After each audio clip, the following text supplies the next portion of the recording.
现在正是吃菠菜的季节，既有营养又便宜。我们这边1斤才1块左右。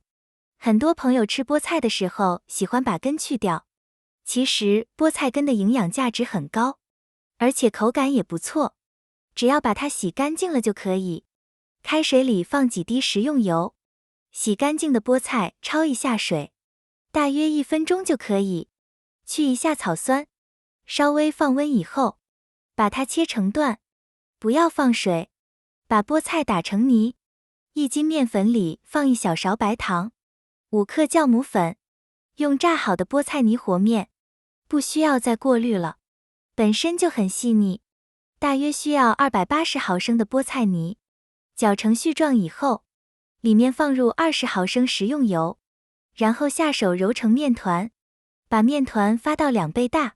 发好的面放案板上揉一会儿，排一下空气，揉好以后整成长条。1斤面粉下成8个剂子，切好的剂子，先把它揉成圆球，擀成大一点的圆皮，擀成这样就可以了。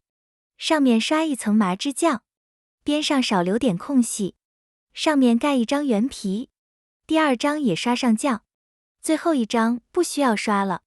用杯子在中间压个印记，先分成4份，再把每一块分成2份，再把每一块分成2份，把相邻的3根把它编成麻花辫，收口处捏起来。这是做好的成品。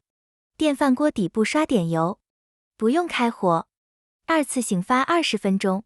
2次醒发好以后，刷上1层食用油，再撒上1层芝麻，打开煮饭功能，等它自动跳键就可以了。底部是脆脆的口感，非常的松软，里面是一层一层的，浓浓的麻辣酱香味。喜欢的朋友可以试一下。谢谢大家。